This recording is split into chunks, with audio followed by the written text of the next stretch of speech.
하루 10분 디지털 경제 뉴스 디지털투데이 데일리픽입니다.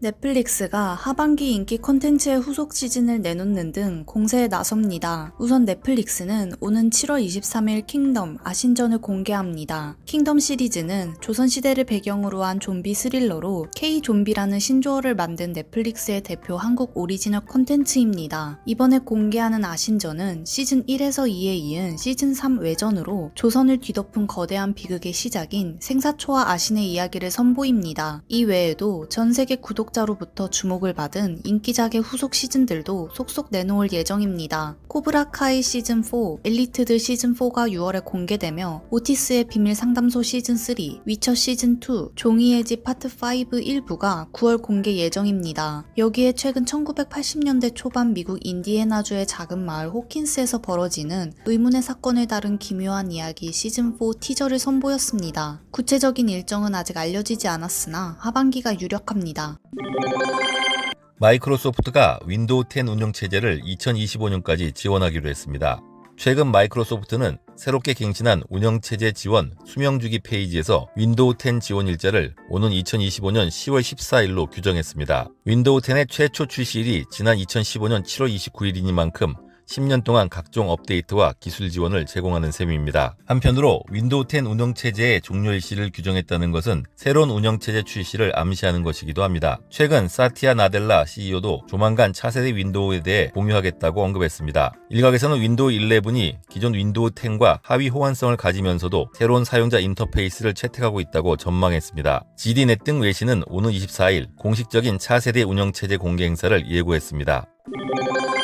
글로벌 패스트푸드 프랜차이즈 맥도날드가 해킹을 당한 가운데 우리나라 고객 정보도 유출된 것으로 확인됐습니다. 현지 시간으로 11일 신원 미상의 해커가 맥도날드 시스템에 접속해 우리나라를 포함한 대만과 미국 법인의 고객과 직원 정보를 빼간 것이 미국 언론에 의해 알려졌습니다. 한국 맥도날드는 12일 자사 홈페이지에 글을 올려 최근 글로벌 본사에서 발생한 고객 정보 해킹 유출에 대해 사과했습니다. 외신 등에 따르면 유출된 고객 정보는 배달 고객의 이메일, 전화번호, 주소 등이며 결제 정보 등의 민감한 정보는 포함되지 않았습니다. 한국 맥도날드는 본사로부터 해킹 사실을 전달받은 뒤 개인정보보호법에 따라 한국인터넷진흥원에 정보 유출건을 신고한 상태입니다. 한국 맥도날드는 당사 전화나 이메일을 통해 고객의 결제 정보를 요구하는 경우는 없다며 피싱이 의심될 경우 개인정보 전용 고객센터나 홈페이지에 신고해달라고 당부했습니다.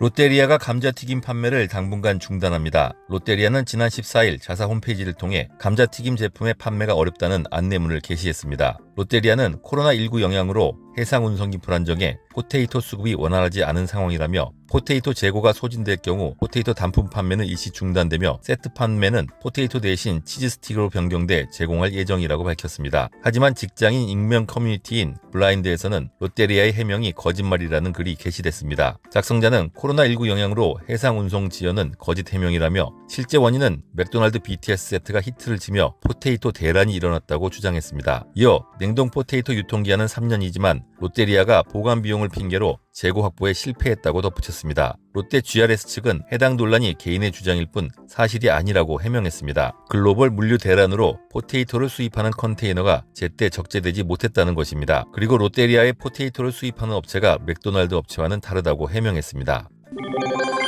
최근 국내 가상자산 거래소 업비트가 총 30여 개의 가상자산의 유의 종목 및 거래 종료하기로 하면서 다른 주요 가상자산 거래소 행보에 눈길이 쏠리고 있습니다. 업비트는 지난 11일 페이코인을 포함해 마로, 옵저버, 솔브케어, 퀴즈톡을 오는 18일 오후 12시 워너마켓에서 제거한다고 공지했습니다. 이와 함께 코모도, 에드엑스 등 25종 가상자산을 유의 종목으로 지정했습니다. 이날 공지가 나오자 투자자들은 혼란에 빠졌습니다. 국내 휴대폰 결제 시장 선두주자인 다날의 가상자산 프로젝트 페이코인을 비롯 초기 국내 프로젝트사들의 가상자산이 포함됐기 때문입니다. 개당 1,000원대를 유지하던 페이코인은 지난 주말 411원대까지 내려앉았습니다. 이런 가운데 금융당국도 가상자산 거래소들의 상장 및 상장 폐지에 대한 현황 파악에 나섰습니다. 금융감독원은 주요 가상자산 거래소의 가상자산 상장 및 폐지 현황, 투자 유의 종목 지정에 대한 자료 협조 요청 메일을 보냈습니다. 상장된 가상자산에 대한 금융당국의 감시, 감독이 강화되면서 단기적으로 많은 가상자산을 상장하거나 단독으로 특정 가상자산을 상장해온 거래소들의 부담이 더욱 커질 것으로 업계는 예상하고 있습니다. 지난달 이후 업비트는 신규 가상자산을 한 건도 상장하지 않은 데 반해 빗썸은 20건,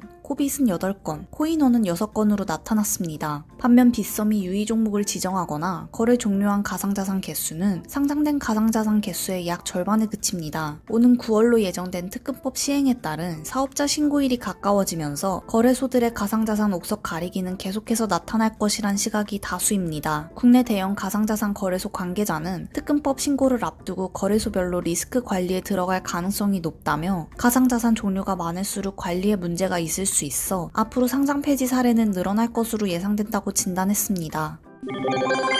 글로벌 클라우드 서비스 드롭박스가 국내 폴라리스 오피스 웹 한글을 지원한다고 밝혔습니다. 드롭박스 생태계에 폴라리스 오피스 웹 한글이 추가되면서 사용자가 HWP 문서를 드롭박스 환경에서 바로 열람할 수 있게 됐습니다. 드롭박스가 HWP 문서를 드롭박스 환경에서 지원하게 된 것은 이번이 처음입니다. 드롭박스와 폴라리스 오피스는 향후 HWP 문서 편집, 드롭박스 내 파일 저장, 링크 공유 등으로 지원 범위를 확장할 계획입니다. 이를 통해 HWP 문서 사용이 많은 국내 사용자, 특히 공공 및 교육기관의 편익 증진을 도모할 예정입니다. 카카오가 정기구독이 가능한 다양한 상품과 서비스를 한눈에 만나볼 수 있는 정기구독 플랫폼 구독 오늘 선보입니다. 식품, 가전, 생필품 등 실물 상품뿐 아니라 청소, 세탁 등 무형의 서비스까지 다양한 종류의 구독 상품을 만날 수 있습니다. 카카오는 매주 상품 업데이트를 통해 라이프스타일 케어 서비스 등 다양한 형태의 정기구독 상품들을 큐레이션에 선보일 예정입니다. 이용 방법은 별도의 앱 설치 없이 카카오톡 더보기 탭을 통해 바로 접속이 가능하며 구독 온넷 써보기 탭과 발견하기 탭에서는 원하는 상품을 구독하면 됩니다. 써보기 탭에서는 이용자가 부담 없이 구독을 시작해볼 수 있도록 할인 및 무료 구독 체험 상품을 선보입니다. 카카오 관계자는 단순히 상품을 구매해 소유하는 것이 아닌 일상을 다채롭게 변화시켜주는 경험을 돕는 수단으로 구독 온을 기획하게 되었다며 카카오톡을 통해 이용자가 새로운 경험을 발견하고 쉽고 간편하게 구독을 관리할 수 있도록 서비스를 고도화시켜 나갈 예정이다 라고 말했습니다.